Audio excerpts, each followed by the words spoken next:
Kemarin kita udah dapat ya putusan terkait masalah banding. Ancaman hukumnya tetap sama, ya kan, 10 tahun, dan juga akan tapi yang berbeda adalah bahwa harta kekayaan yang didapatkan oleh Indra Kents itu dikembalikan kepada korban.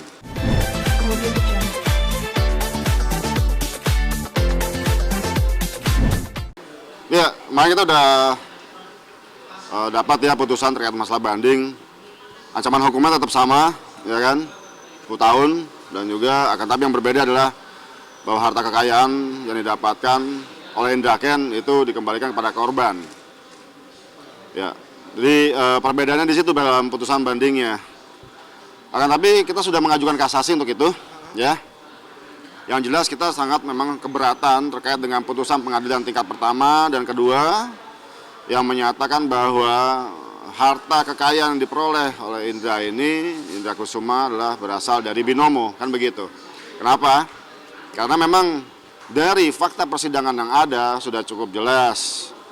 Para korban itu tidak bisa membuktikan ya, apakah mereka mentransfer ya untuk deposit dan lain sebagainya itu ke rekening Indra Kents. Kan tidak pernah ada. Di fakta persidangan perlu diingat tidak pernah ada. Pertama, terus kedua, terkait dengan apa yang didapatkan oleh Indra Kents yang katanya hasil link referral ya, dari referral ya para korban tersebut, itu pun tidak terbukti ya.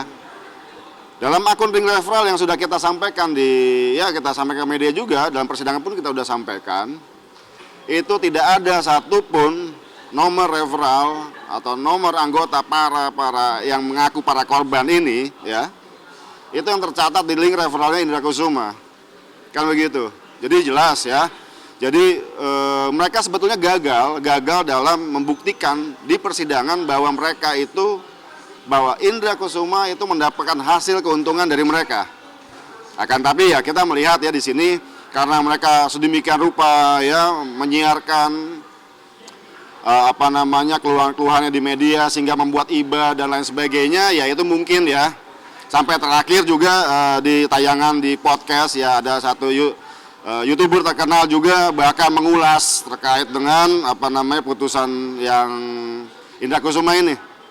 Ya saya hanya melihat saja ya kan, mungkin ya dalam hati saya mungkin mereka tidak melihat fakta dan mempelajari fakta yang di dalam persidangan seperti apa. Bagaimana mereka bisa membuktikan bahwa mereka itu rugi karena Indra Kusuma. Itu saja sih.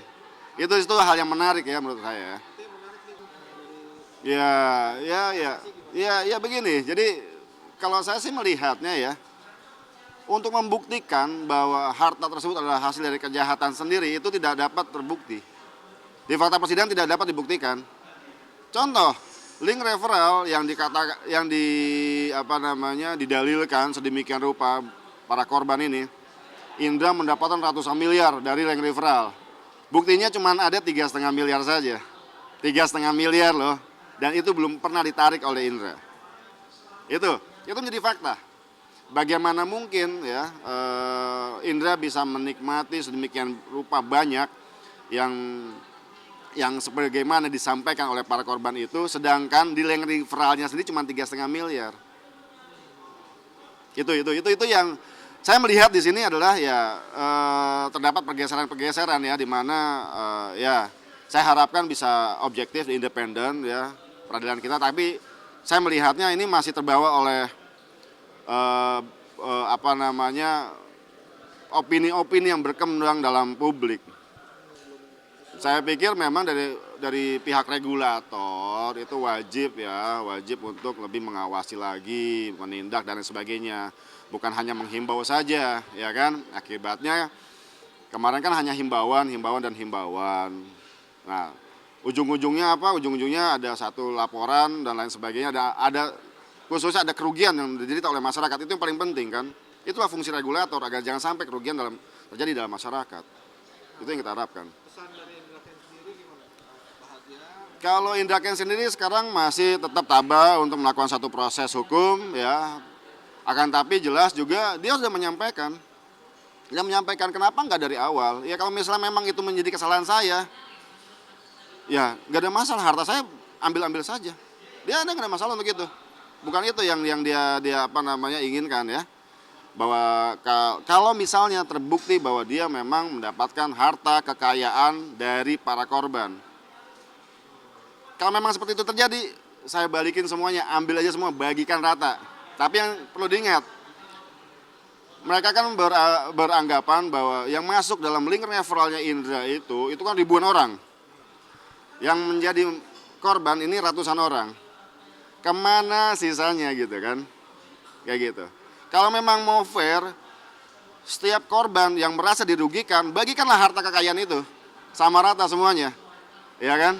Jangan hanya ratusan orang saja. 1.000, 2.000, puluhan ribu orang, nah bagikan rata. Mau dapatnya 100 perak, segala macam, yang penting rata dibagikan, itu lebih fair menurut pendapat saya. Kalau aset-aset itu masih sampai sekarang kan masih dalam sita ya oleh pihak kejaksaan karena merupakan alat bukti ya di pengadilan. Tentunya nanti kalau udah ada putusan yang mempunyai kekuatan hukum tetap, bagaimana nasib itu harta kekayaan itulah ditentukan. Seperti itu.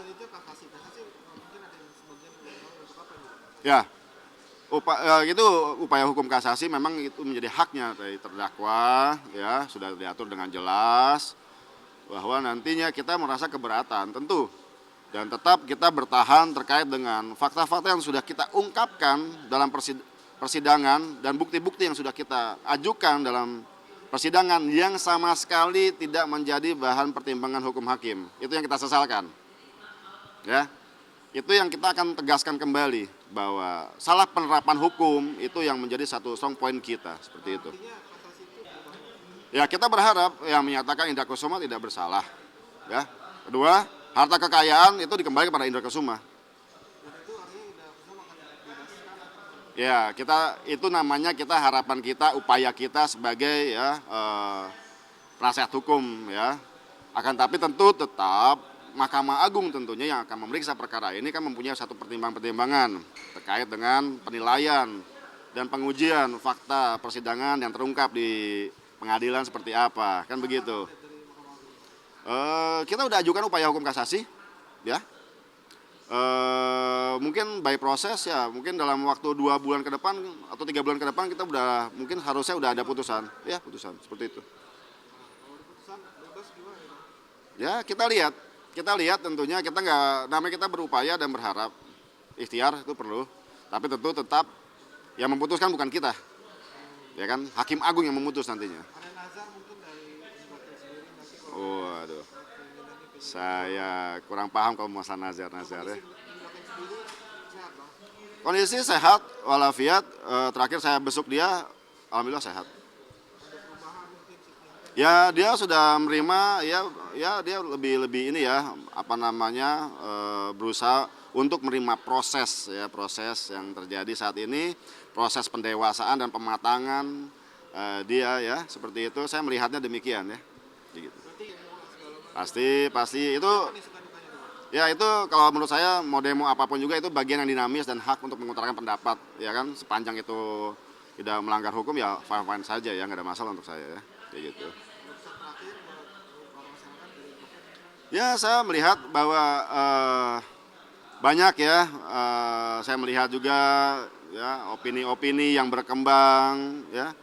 Saya cuma menyarankan dan menghimbau saja agar supaya setiap opini yang dibuat itu melihat fakta yang ada, didukung dengan bukti yang ada. Jangan hanya asal bunyi atau menyampaikan opini supaya membuat satu asumsi-asumsi publik yang bersifat negatif nantinya, begitu. Oke, untuk perkara Kartika Putri ya. Jadi kita sudah terakhir ya, kita baru menerima surat pemberitahuan ya SP3 penghentian penyidikan. Ya seperti itu. Kita sekarang lagi menggali dan mengkaji lebih mendalam lagi ya, dan juga kita lagi mempersiapkan suatu upaya hukum. Ya. Kita sedang mempersiapkan upaya hukum. Nah, upaya hukum apa itu? Ya, nantinya kita akan sampaikan dalam season sendiri. Kita akan sampaikan ke media nanti upaya hukum apa. Tapi kalau kenapa? Jadi gini, ini kan saya harus berkomunikasi langsung dengan Kartika Putri ya.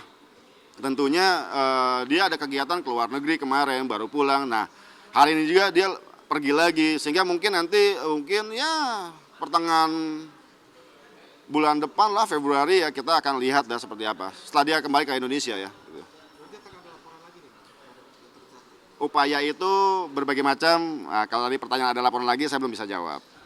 Iya. Mungkin nanti lebih lanjut saya infokan. Kita akan undang pihak media kalau kita sudah melakukan upaya hukum untuk itu. Berarti hukum sampai sekarang berjalan sampai di mana, Pak? Sampai dengan saat ini memang sudah dinyatakan dihentikan oleh penyidik. Ya, tentunya kita menghormati ya untuk itu. Dihentikan karena apa? Karena ada upaya pra-peradilan dari Dr. Richard kan, seperti itu ya. Ya, apa yang diupayakan, dasar pertimbangan apa yang diputuskan dalam pra-peradilan dan putusan seperti apa dalam putusan pra-peradilan itu yang dicantumkan di dalam SP3 oleh penyidik kan begitu. Nah, tapi kan kita akan rentetan peristiwa hukum, rentetan produk hukum yang ada, itu akan kita jadikan satu bahan untuk kita melakukan upaya hukum nantinya. Di bulan Februari nanti, ya, Pak? Ya, insya Allah semoga ya Februari kita akan lakukan upaya hukum untuk itu. Kita tidak tinggal diam, ya? Kita tidak tinggal diam, ya kita lihat sebagaimana apakah nanti hukum ini masih bisa ditegakkan apa tidak, ya kan? Apakah rasa yang diderita, ya kerugian yang diderita baik secara psikologis maupun fisik maupun finansial oleh KT Putri itu apakah masih bisa diperjuangkan apa tidak, ya kita lihat. Sendiri dengan Habib ada pesan mungkin?